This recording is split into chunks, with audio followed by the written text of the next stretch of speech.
Well, these are some Russell's brake speed bleeders. They got is a one-way check valve in them. And so what you do is you crack them open, you just pump the pedal, and the check valve keeps the air from going back in. You don't need to have like a two-man operation.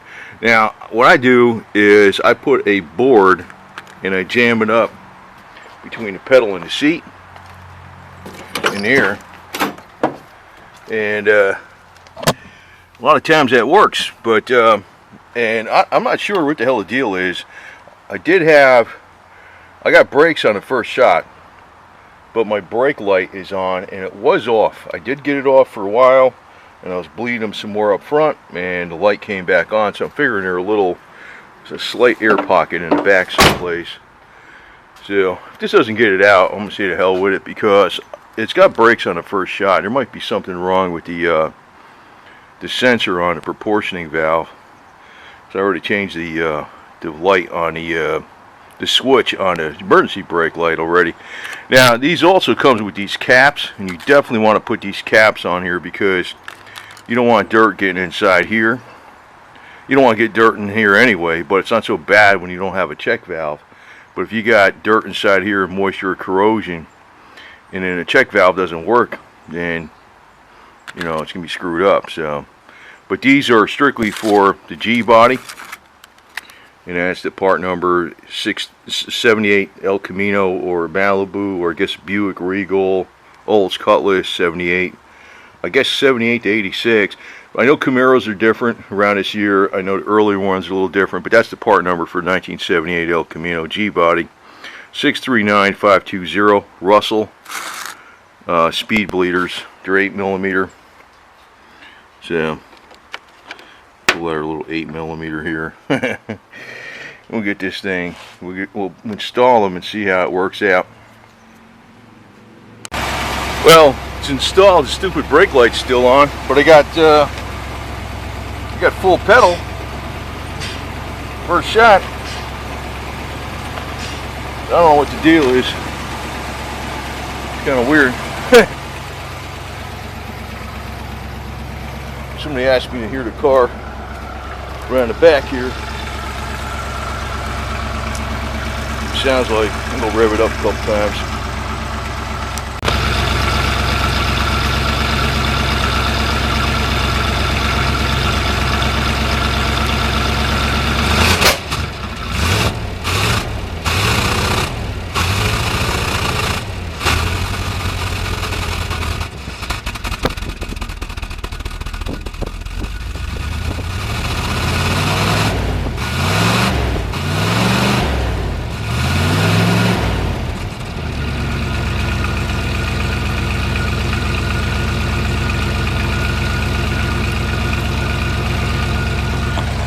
Yeah, it was still cold. I had to choke off too. So, Computer for President, honoring our veterans, and had to put this up here so you never know. Some crazy millennial trigger happy cops, man. You make sure you put that over that so they don't. I don't know what the hell they'll do. You have your cell phone and say, "I thought he had a gun." You never know how they are, right? But I don't know, man. It's got all new brake shit and still does that crap. So could be something wrong with the switch itself. I already changed that switch out down there. It could be the proportioning valve. The switch on the proportioning valve is screwed up, but it doesn't seem to be a problem the way it stops. So anyway, good to go. Actually, I had a little. I still had to do a little bit of a clutch adjustment. It was just a little tight. I was hearing a little bit of a squeak when it was in neutral. The clutch was just a little high. The throwout bearing was engaging a little bit. I kind of loosened that up a little bit, threw a little trans oil in there and stuff. So, but I guess these are worth getting. You know, I never had a problem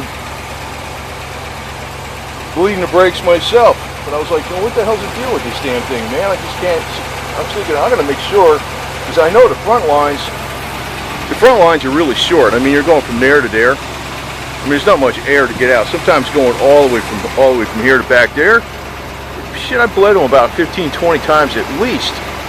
I was like, I got full pedal on the first shot. So I don't know why that stupid light is on, but doesn't seem to be a problem with anything the way it's stopped. So, but it's got, you know, every clear brake part in this damn thing's been changed, and all the lines are good, and there's no leaks.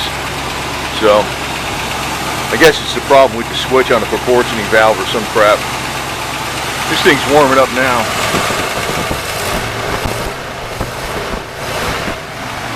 So, should be alright. Got some new plugs for it. Might not put in the timing gear set just yet because I don't really need to.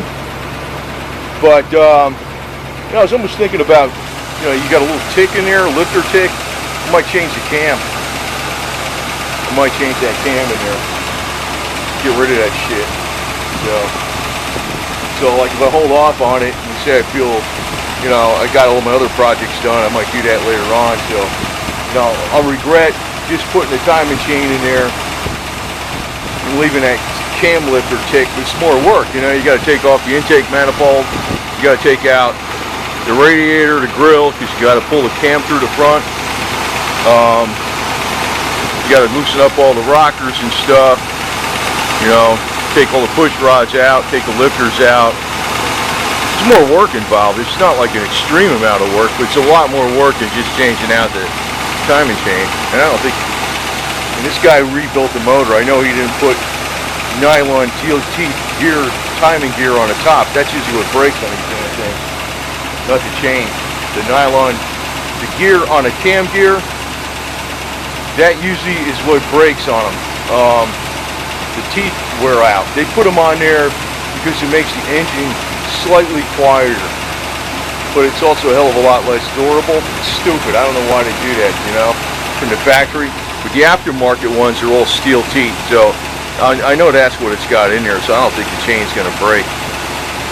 But I don't like, I'd rather change it for peace of mind, but I was thinking I'm going to change the cam with, I might change the cam with it, so I'm kind of holding off on it.